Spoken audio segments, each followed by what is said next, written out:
I saw my boyfriend and my best friend lying together in our bed, naked. Tomorrow is my 18th birthday, and is this the big surprise they had planned for me? So Sophia? Bruce looked stunned when he saw me. I am sorry. Please forgive me, baby. Bruce came close and held my hand. I felt disgusted when he touched me. I yanked my hand out of his grasp and slapped him. How long? I asked. He was silent. Why? Why was he so quiet right now? We've been together for 2 years, and tomorrow I would find out if he's my fated mate. But I turned to Louisa. You, tell me, how long have you been doing this behind my back with him? I wanted to hear for myself how long they had made a fool out of me. Oh, 1 year. She clutched the blanket around her body tightly, but the marks on her bare skin still stung me deeply. 1 year. For a year, they'd been lying, cheating, breaking me piece by piece without me even realizing it. Tears pricked at my eyes, but I refused to let them fall. Not now, not in front of them. I took a deep breath, steadying myself. We're done, I said, the words cold and final. Then I ran, my vision blurring as my legs carried me down the hallway. I didn't know where I was going. I just knew I had to escape. I stumbled into another room, slamming the door behind me. My breath came in ragged gasps as I tried to contain the sobs threatening to spill out. What should I do now? What would I do with this betrayal in my life? All of a sudden, a cold voice sliced through the air behind me, chilling me to the core. How dare you enter my room without my permission? I immediately stood up and turned to the door. The man standing at the door was none other than Alpha Bryan, Bruce's elder brother.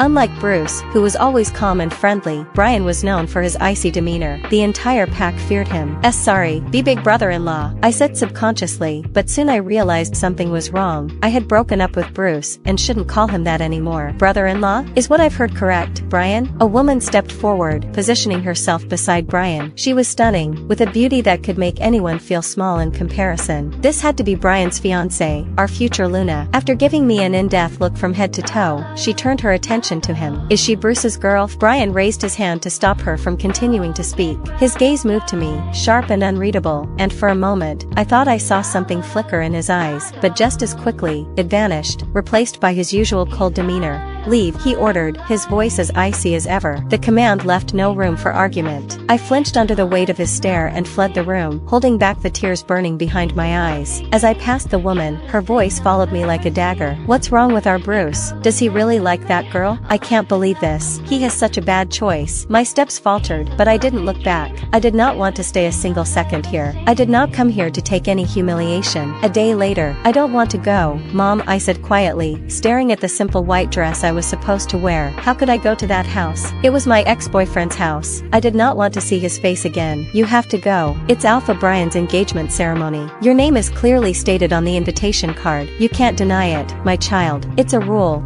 I sighed, reluctantly pulling on the dress and applying light makeup. You look so beautiful, Sophia, Mom said, her voice filled with a bittersweet pride. Thanks, Mom. I gave her a hug, then got into the car. As I stepped into the grand hall, the scent of flowers filled the air, their delicate petals cascading down the walls in elaborate displays of elegance and wealth. This place once felt like a symbol of beauty and grace to me, but now it was just a prison of painful memories. I found a quiet corner, hoping to avoid Bruce. I didn't want to see him, especially not today. My eyes wandered across the room, eventually landing on Alpha Bryan and his fiancée. They stood together, poised and perfect, as the guests eagerly awaited the ring exchange. Suddenly, my view turned foggy. A mixed smell of rain and forest hit my nose. My wolf stirred, taking control of my movements. I tried to resist, but it was no use. I pushed the crowd and took long strides in front of the royal family. They turned their heads toward me. I could sense Bruce's eyes on me. However, my eyes were not on him, but on his brother. Then my wolf started to chant,